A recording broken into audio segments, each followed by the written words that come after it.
This is Bam Electric Ghost, and we are live on the air with Project P. And we talked to you before, and we're talking to you again. We're glad to have you on the show. Yeah, it's great to be back. Thank you for inviting me. Yeah, well, things have changed, I think, since the last time we talked. The world has changed a bit, but we're still working on our music, and you're still doing what you do, and I'm doing what I do. And we just have to get a little business out of the way before we get into the primary interview.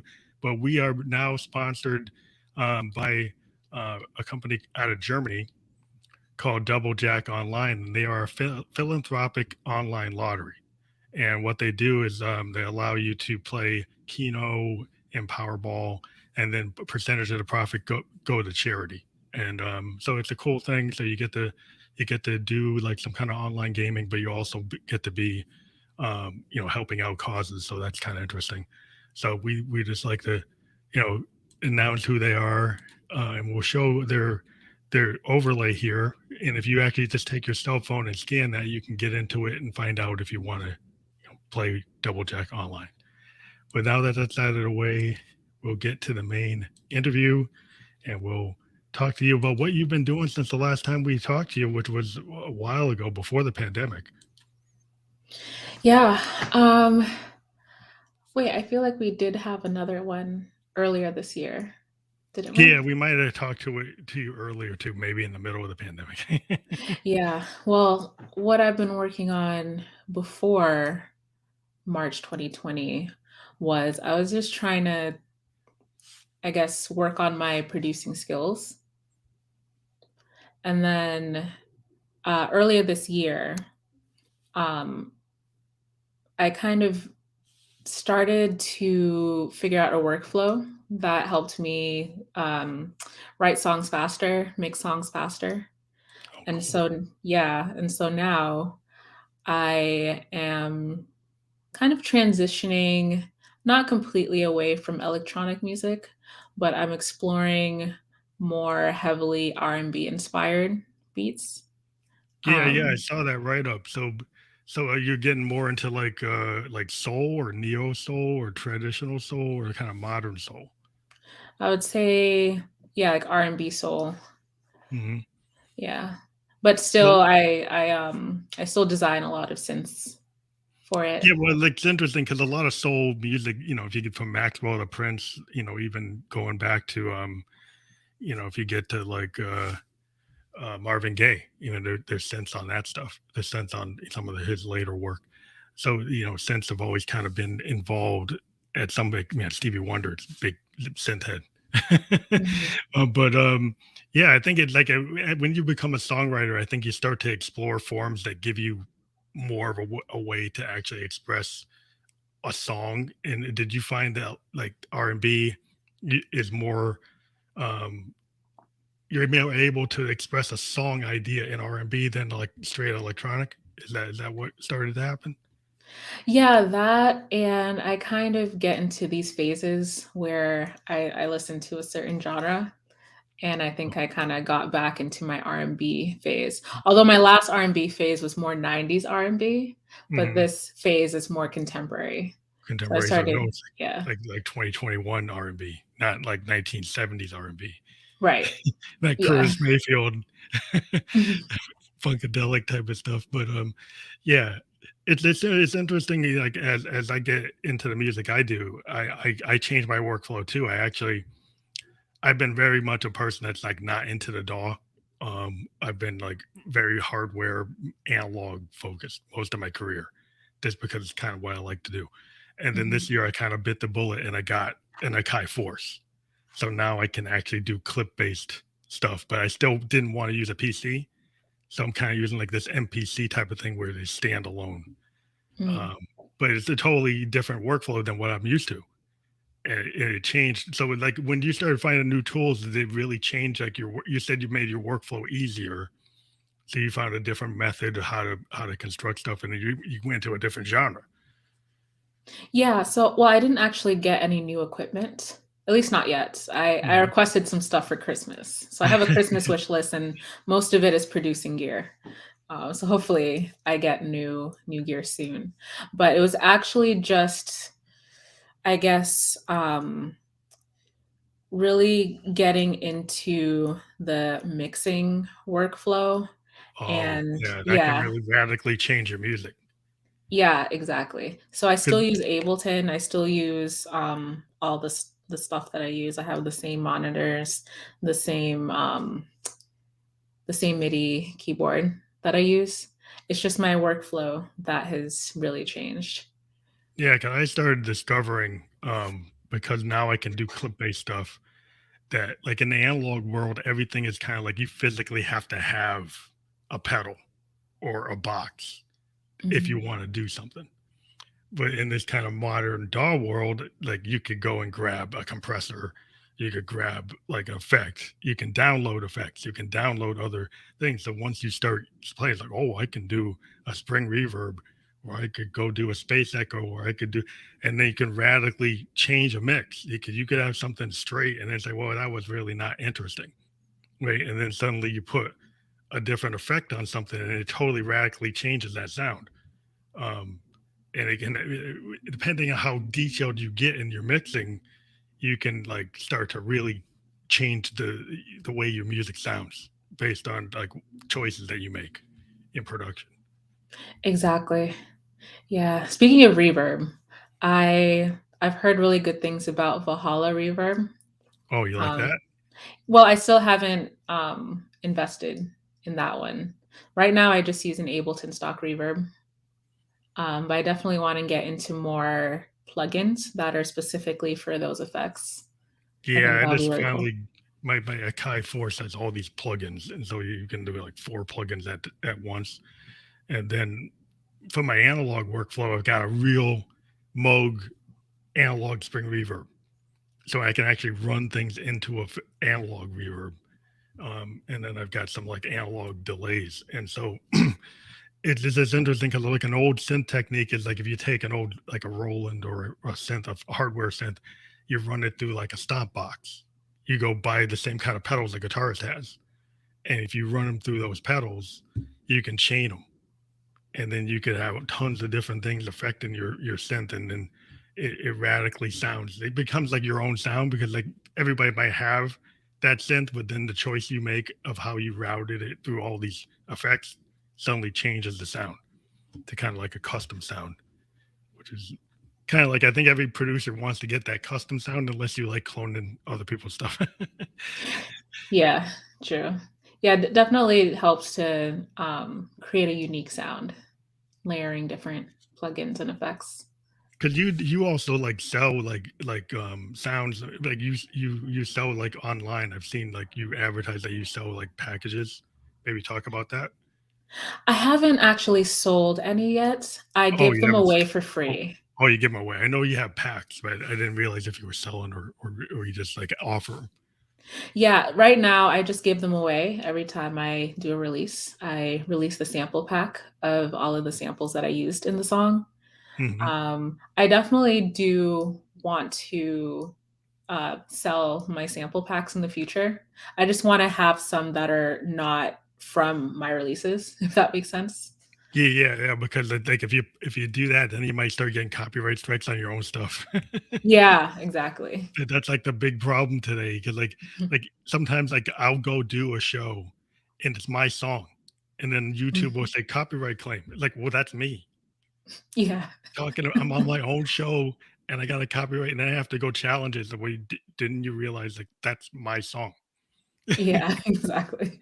It's like it's not anybody else's song. It's my song. But that's just the way the Right. world is. It's like you have to go into all this paperwork to prove this song is yours, and it's like, well, I'm on the screen singing my own song and you thought it was somebody else.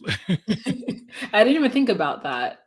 Oh, it does Um, happen. It does. It happens to me a lot because I do a lot of live performing of my own material, mhm. and it's kind of crazy today because the algorithms don't care. They just like, oh, you're playing something. Yep, Well, flagged. it's like your stuff. Yeah, It's that's like annoying. yeah, it's very annoying. But let's let everybody like listen to actually watch your video. We're gonna put this up so people get a good idea of what you sound like. So I'm just gonna set that up for a second. So we're going to go into fantasy and then we'll talk a little bit about it after. Okay. I'll Alright, put you on mute and then we'll play it and then we'll come back. All right. alright.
So that was fantasy, and we're back online. Now you can hear me, right?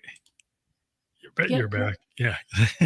We always wanna make sure we get transition right, but, yeah, so so that video, maybe talk about the video and how you put it together, and then also talk about the song and, anything about it that you think your fans would be, interested in how you came about developing the video and the song. Sure. So I can start with the video. I had a video editor create that for me. Oh, wow, so Um, that's custom? That's like that was customized for that song. yes. That's cool. Yeah, I think yeah, I believe this was the first. No, sorry. I've had two other songs that were also done by video editors. Mhm, But yeah, so this one is the third one. I do like post production effects mhm. on it after they send it to me. So I Oh, usually s do get to work on it a little bit. oh, so you do Um, some video work too? yes, I do That's usually. cool. Yeah, Mhm. I kinda dabble in that myself, but, I think it's just cool, like, when you're a creative person, if you can be involved in your video or your artwork for the projects that you work on as a musician, artist, it's kinda like the full package, back in the day when people had vinyl, a lot of artists would participate with the photographers and the artist on their album covers and all the liner notes, and now videos are kinda like that. For this age, now we have videos. So, back then you had the liner note or the pictures or whatever came with it. And now you've got this, ability to, have a director or producer help you, or you combined with them an idea. So it's interesting. So did you kind of have a storyboard or kind of let the person interpret your song? Well, so I actually, as you saw, there were lyrics that I wrote. So this is the first time I've written lyrics for a song or like in general. Hmm. So I had the lyrics, so I kind of already knew what the song was going to be about. So I just told the editor my ideas, and I told them, what kind of song it was, and to, I kind of gave them free reign Hmm. They kind with of put it. it where, yeah, because that's the one thing with when you're working with film directors, 'cause, like, they'll interpret what, like you can go and tell them like every little thing, and then they kind of look at you like, I'm a director. I'm gonna kind of do it. It's like I think it's like artists are like, just let me do my thing. But I think every artist is gonna want to put their little stamp on it too. So it's kind of like, well, how do you have that synergy so you're not stepping on each other's toes? But sometimes it's just good to let somebody have free reign. Because if you're sitting there with every second when somebody's working on it, then that becomes like, oh, I don't know if they enjoy this. Right, exactly. But, I think it's interesting that so these lyrics that you came up with, did you imagine that at some point somebody would ever, actually sing the lyrics? Yeah. So when I was so it's funny because I talked about my mixing workflow and Mhm, how it helps me write songs faster. So although I released Fantasy, I believe at the beginning of this month, November. I wrote that in June. I wrote it all the mm, way back in June. So it was mhm, pretty much mixed, yeah, around June, July. And I'm only releasing it now. So I feel like the way, yeah, that part of it is like, yeah, I wrote the lyrics, but I feel like I'm better at writing lyrics now that it's mhm, been a few months since then. mhm. Um, but um, sorry, I think I lost my train of thought. What was your question again? I guess would you ever think they're having, like, a feature of somebody actually singing like, be a vocalist come in and actually take your lyrics and add, like, a vocal? Right. Okay. So for that one, I kind of just, yeah, I came up with the lyrics. I was like, yeah, this is cool, but I'm not sure who's gonna sing this. Mhm, And then I was kind of um searching on YouTube, and I was like, well, what would taking vocal lessons look like? And then I started kind of exploring that, and I found a really good channel. And I mhm. was like, I tried some of the exercises myself, and I was like, I think I would benefit from taking one-on-one lessons. Oh, cool. So you are thinking as a singer-songwriter eventually using your own voice on your own material. Yeah. Yeah, that Yeah, was the goal. I think that like it took me a long time because I understand it because like I've been a keyboardist since I was 17. I only started singing in 2016, and I'm 54. So it took me a long time. I never sang on anything until 2016. And then suddenly I got all this stuff I've done as the ghost. But like before that, I was just like, just a player, right? I'm a producer, I'm a player, I'm not gonna sing. I left it to other people. But then I found like when you're a producer, it ends up becoming like something that you end up having to do.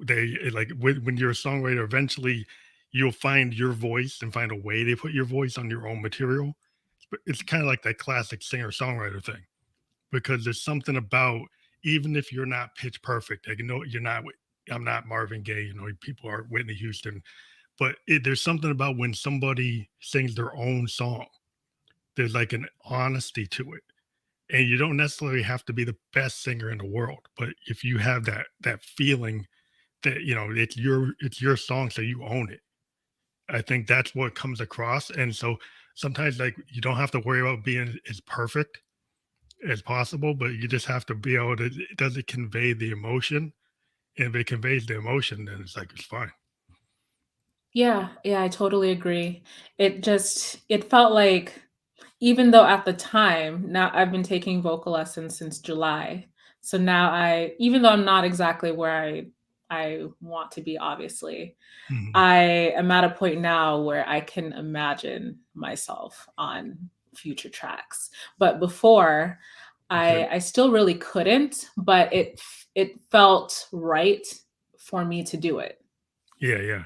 Even, not anytime soon, but in the future, it still felt right for me to do it, which is why I went forward with the classes.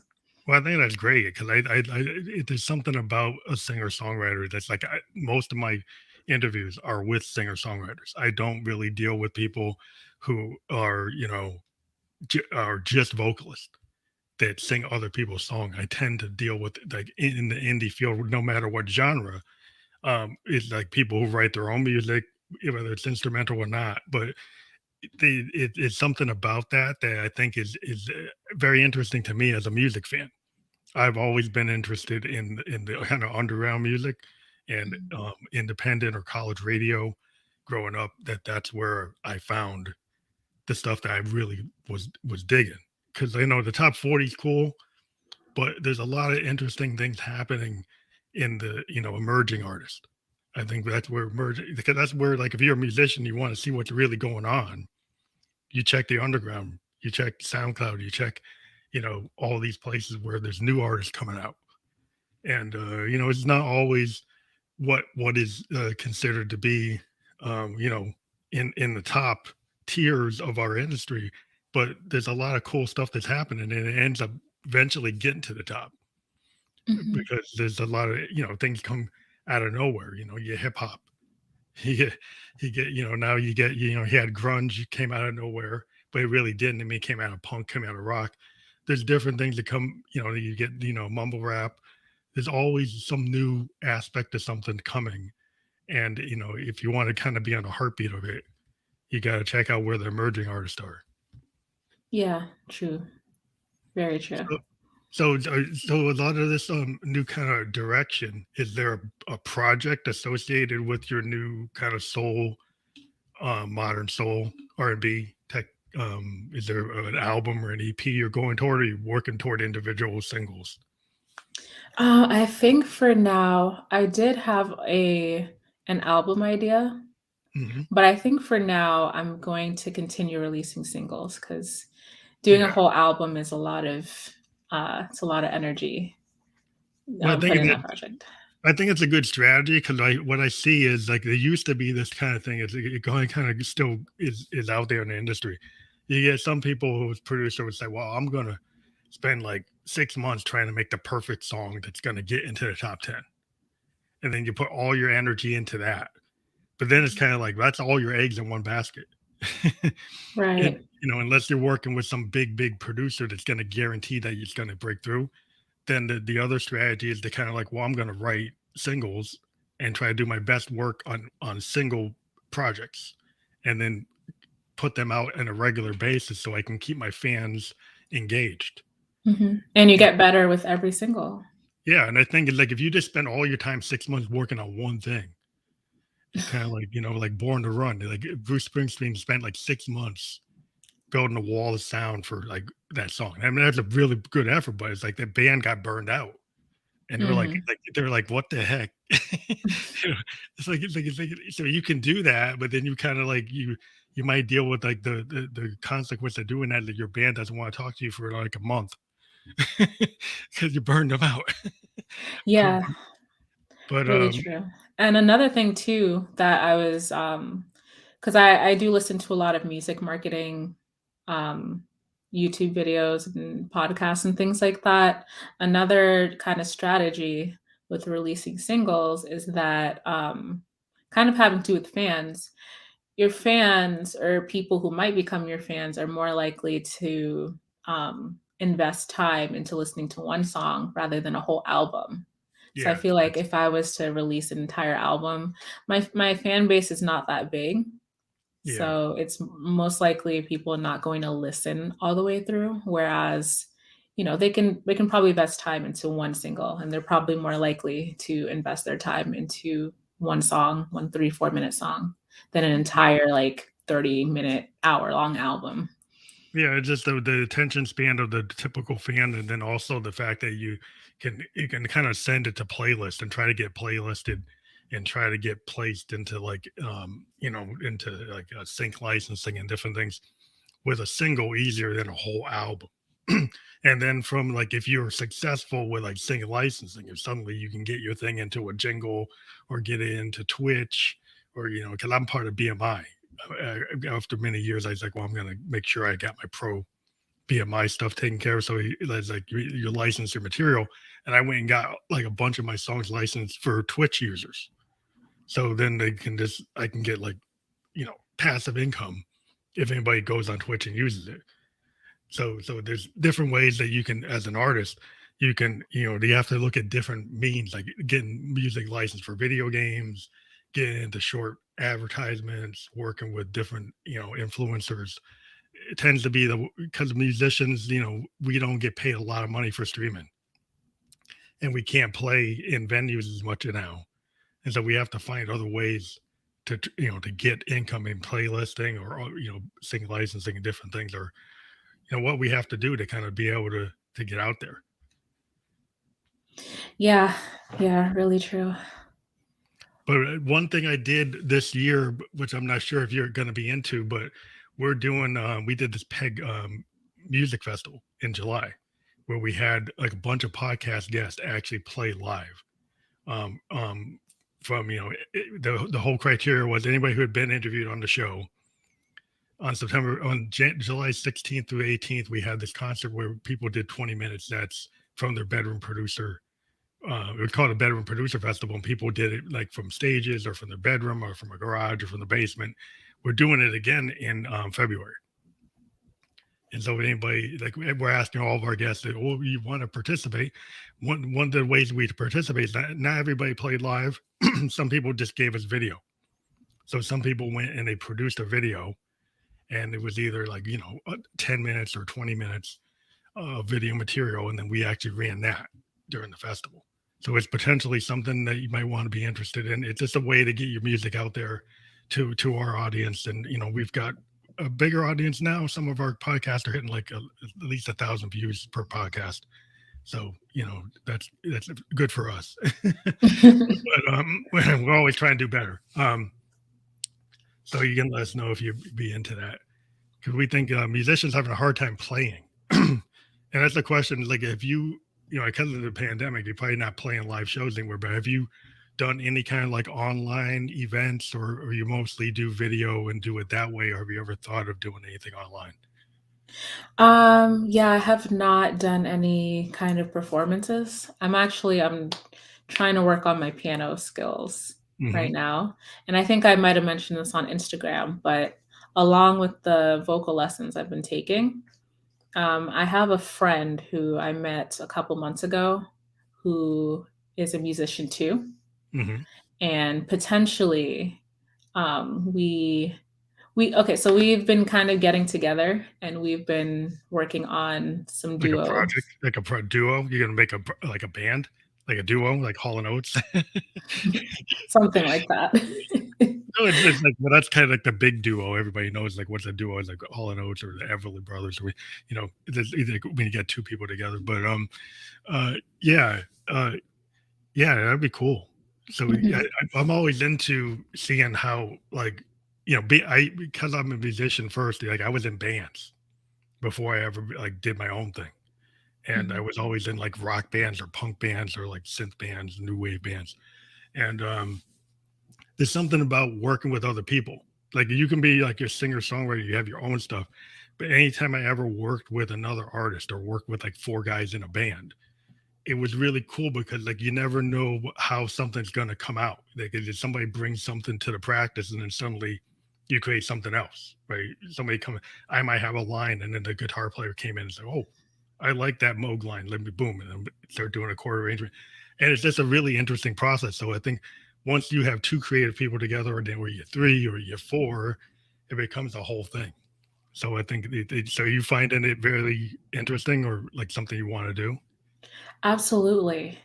Because, yeah, so, um, kind of back to me transitioning more into R&B, Hmm. producing R&B tracks. So I've been writing some stuff, and usually when I write, I don't necessarily bounce my ideas off of other people. I used to, especially when I was first producing, just to get that feedback.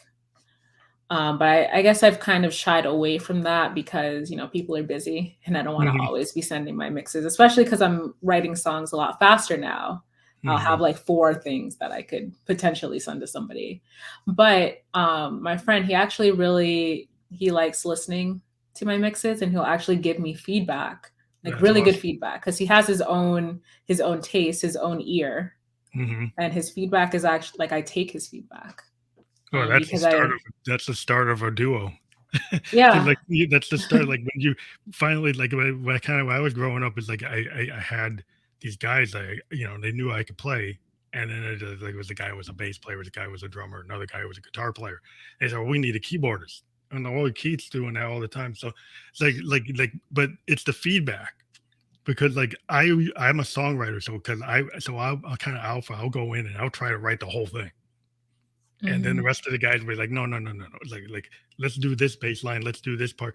That maybe we don't like that arrangement. But it's like kind of like when you find out like that you can feed off of other people and it generates other ideas, and that feedback is really important. I think when you're a musician, like you grow more. The more people you play with, the better you get. That's what I found over the years. Like the different types of people I ended up playing with actually taught me how to play better. Yeah, for sure. So, like, for example, I had this arrangement that I was working on, and of course, I wrote the whole thing. That's typically what I do.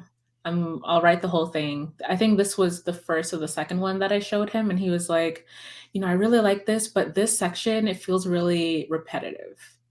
And Mhm. then I kind of listened again. I was like, you know what, you're right. I'll take that out or I'll mix it up somehow. So it's really valuable Yeah, to it's have just like that when you have feedback. a producer, because a lot of times, like if you're a single musician, you run into a producer, and the producer helps you like make the right choices. And when you have the right producer, they don't like make you sound like them. They enhance how you sound.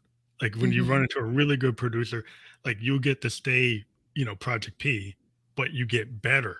They listen to what you're doing and they embellish it, but it's still like Project P. It's like your demo, but then your demo sounds like wow, but it doesn't radically change to like what they sound like unless you choose to do that. There's some people right. that go to producers and they have a certain style and that's what they go with and they're not them anymore. They went with that producer. I Mhm, kind of like the style when somebody just embellishes somebody's original song because like a lot of times like a singer songwriter has such a unique vision that if the vision gets stomped on by like a more alpha type of person, and they say, "Well, I like the voice, but I don't like anything else." Then they kind of just mold you. And it's like it depends like what you want as a musician. Do you want to get molded, or do you want to like have an evolution of your sound? And I think it's like the musicians who kind of stick to their guns. It's like, well, I really have a certain vision, right? And I want to just get better, but I don't want to like throw out 90% of my vision just to get that one big hit. And Mhm. it's kind of like you got to make a choice. I guess it's degrees of how much you do that. Right, true. And his feedback, it didn't change the song at Hmm. all. It still had the It's still you. initial, yeah, it was still me. It was still the essence of the song, which was kind of like a slower BPM, really relaxed vibe. Hmm. He just really had that feedback on that one section. And that honestly, that that's an instrumental for something that I intend to put vocals on, and I think having it be more simple will be better because the vocals will really stand out more. So it Yeah, was really yeah. good feedback. It's interesting. Like if I did nothing, most of my career was like instrumental, right? I didn't have vocals. Mhm, Most of my stuff was like soundscapes, like progressive stuff, like Yes, kind of Genesis, like soundscapes without any lyrics. mhm, And then once I started having to put lyrics on things, I was like, well, I had to change the way I played. Because then I had to like, okay, I actually have to try to make this more digestible, mhm, into the audience. Because like you could do this progressive stuff, you could end up doing these big long jams like Funkadelic, or like like 70s stuff, but like it's not a song, it's like a jam, or it's a big long piece, but you can't actually you get it's a different set of talent when you have to actually try to get something work with lyrics and a hook, and it's a totally different thing, and it makes you work in a different way. Did you find that compared to like when you're doing like electronic music and then you want to put things that actually have vocals, that it starts you start being paying more attention to like, okay, I don't have to go full bore on this instrumentation because there's a vocal coming in and I gotta leave room for it. mhm. Well, I haven't actually added vocals to anything yet. Hmm. 'Cause I don't think I or my friend are quite ready for that stage. Hmm. We're still really training and practicing, covers together before we write our own originals, but, I can see that now, and I understand it, so I try now a lot of my instrumentals are going to Hmm. be a lot more simple. They're gonna be Yeah, much more simple, yeah, the and least work. I'm still gonna release my instrumentals just because, I wanna keep it going in terms of my creativity, Well, you probably but have yeah. an audience that likes that type of work. Like when I was working, then like people just knew me for my instrumentals, and like I Mhm. lost some of the people that like my instrumentals when I introduced my other music, but then I gained more people by doing the vocals than I ever had with my instrumental. So it's Yeah. kind of like, okay, well, if you guys leave, I actually got more doing the other thing. So it's like, okay, fine. But I kind of eventually had a balance where I was doing like 50-50, and then it went to like 80-20, and then it's like 95-5. Yeah. Because eventually, like once you get like your voice and you get that, then you tend to kind of stay in that if it's working. you know, and so like that's what ends up happening. At least it happened to me. But I think a lot of times, like when you transition to like trying to get into a different genre, or introducing your voice, it there's a lot of work in that. So you eventually, it becomes like one path. But yeah, you always like to keep the other things open. Like I think one of the things today is there's so many different ways to do music. So a kind of combination of like electro and R&B is, or electronic and R&B. I mean, I think there's a lot of room for that in the same kind of like if you had an album, you still might want instrumentals to kind of in between like the vocals, because it's something that Right. you're known for, and maybe that would work as like an EP. Right, exactly. Exactly. Because like one of the things I love about like EPs and albums is that you can do things that you can't do in a single.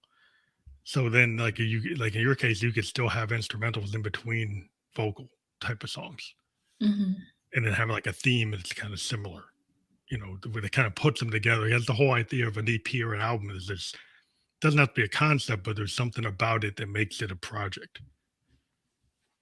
Yeah, that's true. Actually, uh I guess song or track that I wrote that I think I'll put lyrics on.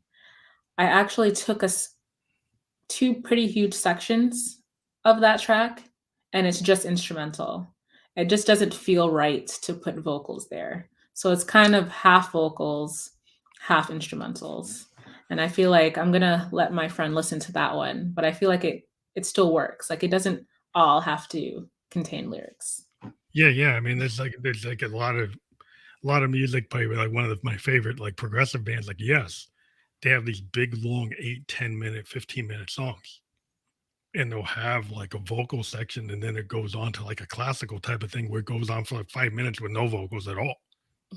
A lot of progressive rock, Pink Floyd, Genesis, yes, they have songs like this where they'll have like a theme, and then they'll kind of go into other time signatures, and it changes like a suite of songs, and it's like they sometimes they don't have any vocals for a long period of time, and then it will come back or go into a different structure. It's like multiple songs kind of strung together. Mhm. And like the Beatles were known for that. Like if you listen to Abbey Road, they had stuff where it was like multiple short songs tied together and then have instrumental sections with no vocals. It's kind of they were kind of that album was very progressive.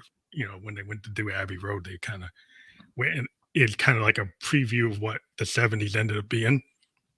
With like a lot of these albums were had like very interesting, kind of ideas of mixing genres and mixing time signatures, mixing all these things. It's kind of like an old school way of being progressive, but it seems to be coming back from some people who are doing it in hip hop, where they have like these like rock operas. I mean, Tyler, the creator, is known for creating these kind I of was just gonna say that. Tyler, yeah. the He Creator comes to mind.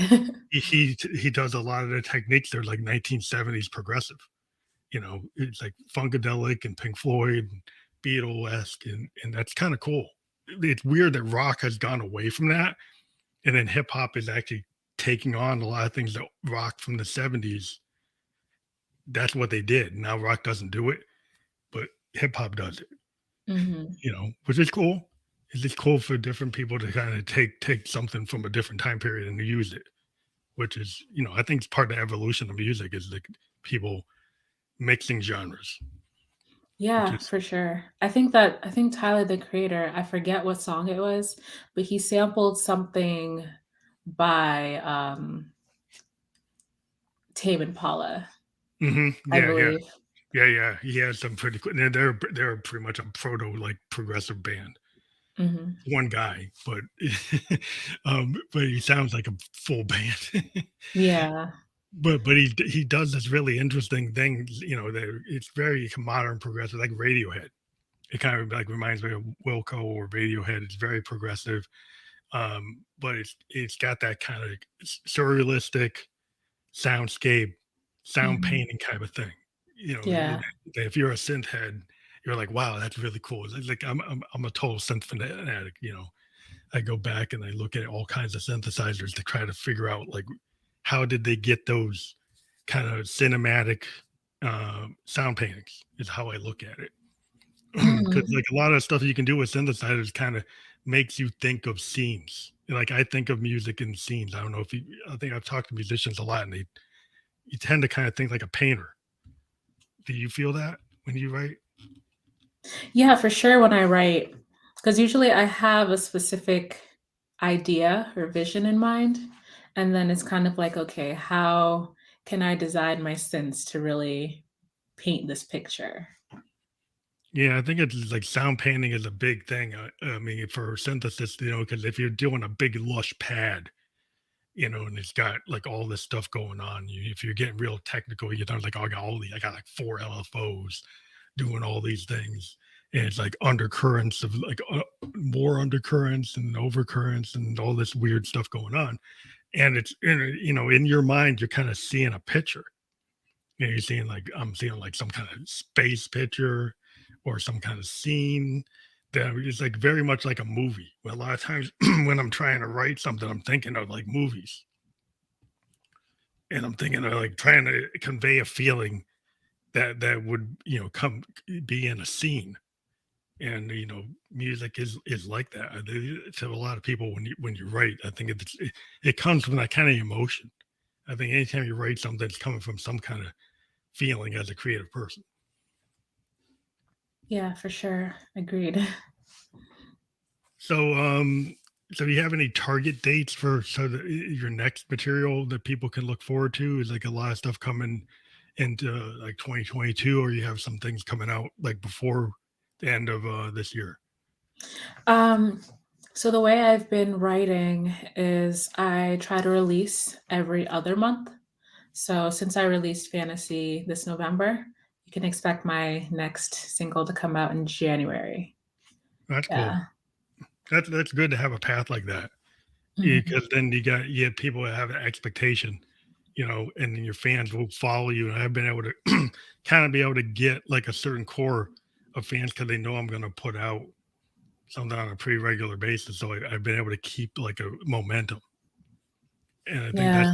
like your whole thing. Like even if you got a small base, it's like maybe I got like 4 or 5,000 people that will go and listen to one of my things. But that's like okay, if I can keep them, I try to keep them and get it to go bigger. And so I try to like target to like okay, these people like this. I'm going to keep on going that way, and it starts creeping up. Oh, it hit 10,000. Oh, they really like it.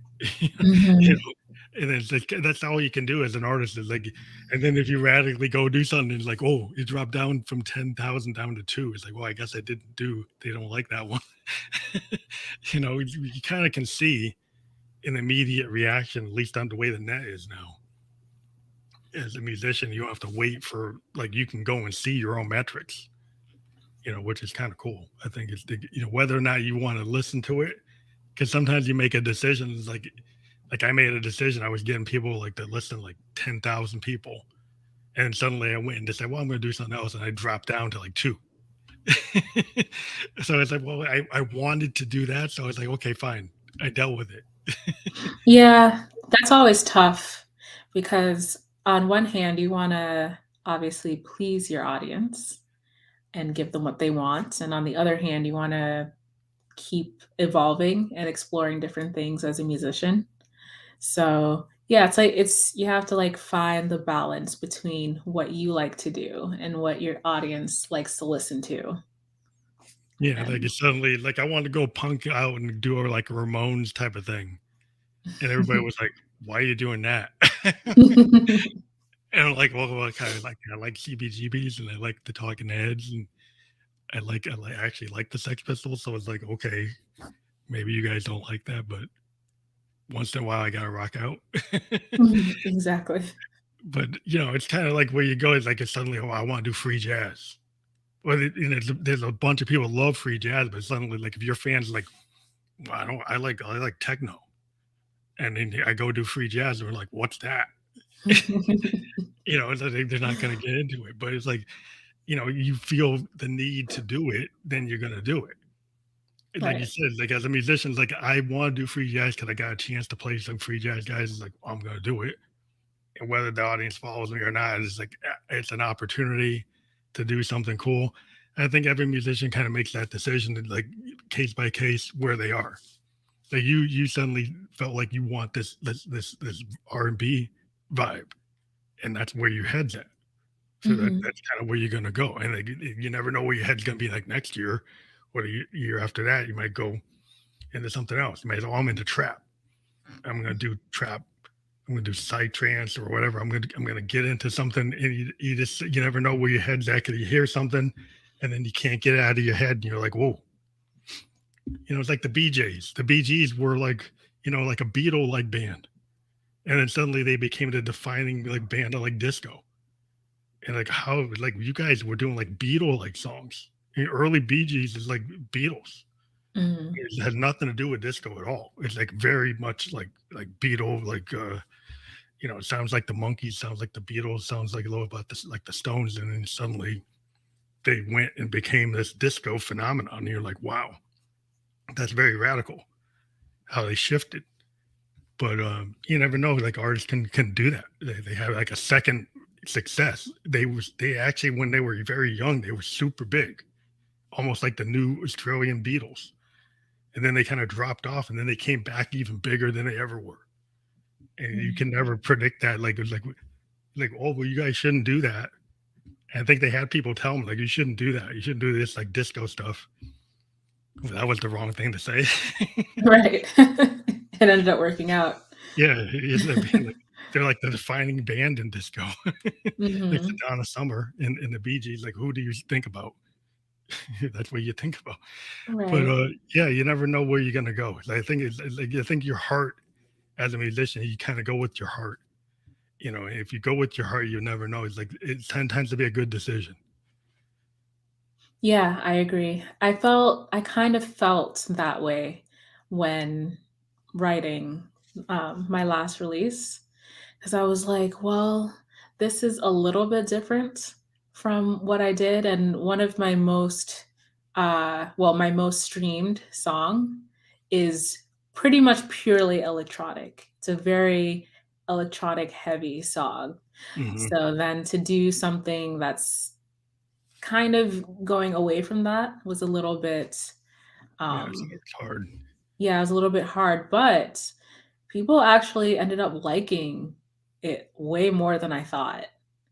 Because I feel like because I write songs so fast and Hmm. I still have, like, that every other month release schedule, I released Fantasy, like, what, maybe 4 months after I wrote it, so I kind of felt different about it even after I released it. I was like, "Yeah, this was a good effort, but I'm better as a producer now." But people really liked it, like, way, way more than I thought. It's weird because like I think as a musician, you work on things and you got projects. I got tons of stuff in the can, right? Mhm. And then I have my thing that I think is great, right? So like, and sometimes it's like it's big. Like there's a famous story about like Prince. Prince like had so much material, right? They had all these guys at Warner Brothers that would go through his stuff and say, you know, this is what's really going to do it, right? And most of the time they were right. Um, and Prince was actually wrong.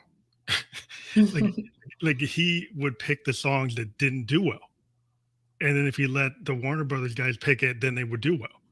And he would always get kind of ticked off because it's like, you know, he had a song that he liked. You know, like one of his favorite songs was a song called Crystal Ball, and it's like freaking like it's like 10, 15 minutes long. Mhm. It's 10 minutes sweet, goes through all these key changes, and it's I think it's fantastic, but like it's not digestible by the audience. And Prince Mhm. was like, "This is my thing," and then Warner Brothers was like, oh, "No, it's not." And so instead of Crystal Ball coming out, Sign of the Times came out. Everybody knows Sign of the Times. Hardly anybody knows about Crystal Ball unless you're like a Mhm. fanatic, right? So it's the kind of like so you have your thing that you love, and then you have stuff like the audience. Like sometimes you put something out, it's like you didn't think it was going to do good at all, and the thing you really like it like it doesn't do good at all, and then the thing that you thought you were kind of iffy about, and then you put it out, and it's like, whoa, they actually like that one, and like I didn't really like that one. Mhm. So it's kind of sometimes it's good to have somebody else help you. Mhm. You know, like have a friend that you like send things to, and then they tell you like, well, you might not like it, but that one is actually the one. You know, really? And it's like that I find that sometimes as you get older, if you can get people to kind of help you, because especially if you're an artist that creates a lot of material, it's sometimes hard for an artist themselves to actually pick the right song. Right, which is why I'm so grateful to have, another musician friend to Yeah, bounce it's ideas really off good of. to have that. You've had to hold on to that person as much as you can, I because will. it's very good to have that. You know, the more people you can that you trust, you know, that actually you feel like, okay, I really think this person's opinion. I think highly of it, and you know when you find the person that they can actually take listening to all your music, you know, it's hard when if you're a person that creates a lot of work, you know, there's a lot of people around you, like your family members and your friends, like they're like, well, I don't really get into that. Right. So you have to find like a whole nother set of like musician friendly people to your work and build that like connection. And that helps you kind of grow because the more what I found is as an artist, the more people I can get to listen to me and give me good, not negative, but positive reinforcement and feedback, then you grow really well. You know, you can do a lot of work. It's like getting producers for free. Right, You know, exactly. if you can find the people who are willing to listen to your content, you know, without making you pay for them to listen, which is like Yeah, that's a whole nother thing. But yeah, I definitely agree, and I'm really grateful, for my friend and for his well, I'm looking feedback. forward to this. If you guys have this duo, I'm looking forward to see what that becomes. Yeah, so my vocal coach, so we've been working on covers right now and kind of, I guess what I can imagine is we'll continue to practice a lot of duo covers. And Yeah, then once we get really strong at that, we can, take a chance at writing our own stuff. But what she said was, she will kind of give us feedback about, how we sound together. hmm And so, uh, last week when I had my class, she said, I think you guys are ready to film yourselves singing. well, that's cool. So, yeah. And she asked me, she was like, "Do you have an Instagram page?" I'm like, "Yes." So I have a feeling that She she's wants gonna to. watch, yeah. She's gonna watch record and she's gonna be like, "All right, take another one and then post it." Yeah, well, that's So, cool because you guys get that way. 'Cause this Peg Bedroom Festival thing, we're gonna do this like twice to 3, 4 times a year. So at one mhm. point, like maybe even if it's not next year or the year after, we're gonna be doing this. So we would love once you feel like you've got a performance you want to feel comfortable with, we'd love to have you do that on our platform, which is these festivals where we do these like 3-day festivals where we have multiple bands come out and kind of do their thing the way they want to. And it's it's cool to do it online because we found a way to do it, and eventually we are planning on doing it physically, like in New York. Could we actually have some connections? But once the pandemic is over, we potentially could do a physical show in New York with like multiple bands that have been on the podcast. That's our end goal when Mm, things are better. But before things are better, we can still do it online. And we got bands from like everywhere, from Australia, Italy, New York, Boston, like anywhere in the country and around the world, and that's kind of cool because the way the podcast has been is that we talk to anybody and talk to everybody that I think is cool, and I like all kinds of music. So it's pretty much we got bands from Nashville, punk bands, rock bands, DJs, heavy metal, psychedelic, whatever. If I think it's cool, then I put it on. mhm. And so, like, it would be cool to see what you actually develop, how you develop into this. It's very interesting to me. That's why I love to keep on connecting with the people who have been on the show before. We're glad that you were on the show again. Yeah, it was really great. And actually, one thing I was talking about with my friend is performing.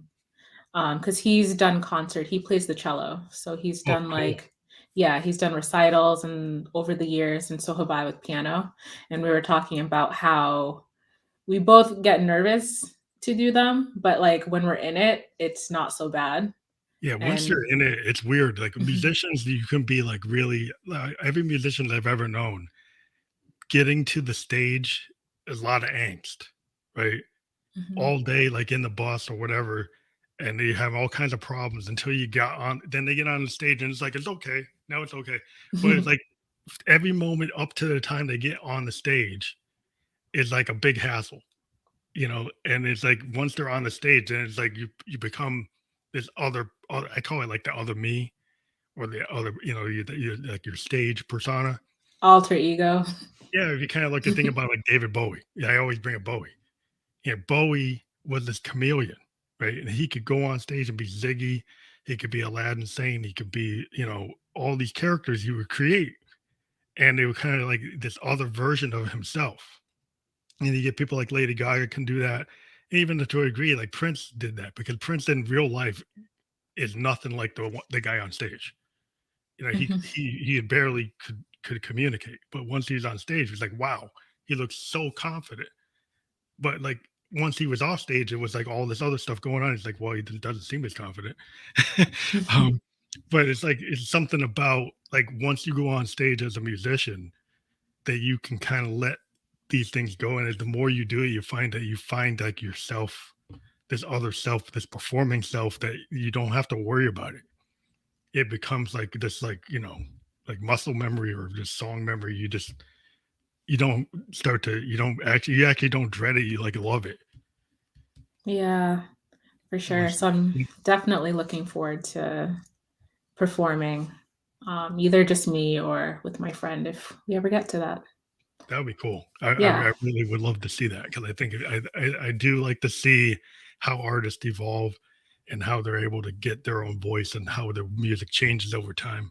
It's been like a whole process to me. It's like listening to music like reading a really good novel, and you kind of evolves and you get all kinds of interpretations, and it's just something I really am a fan. Probably before I'm a musician, I've been a fan of like tons of different things, but it's great to have you on the show, and I'm looking forward to your releases going into 2021 and 2022, and what is out right now. So everybody, go and check the links I'm going to have on this podcast, so you can check out everything that's out there for you. I think I have a bunch of links, so people just click on them. And remember, when you're listening to an artist, please download, please playlist, tell your friends, actually subscribe. Say you like it, hit the like button. It's very important to do that. Just don't listen. Do the extra step. If you really dig somebody, do that. Yeah, thank you so much for having me again, and you definitely will be seeing more from me soon. Oh, great. I'm looking forward to it. Thank you very much. Have a good New Year and happy holidays. If we don't see you until next year. Yeah, Bye. thank you. You too. Bye. Bye. Bye.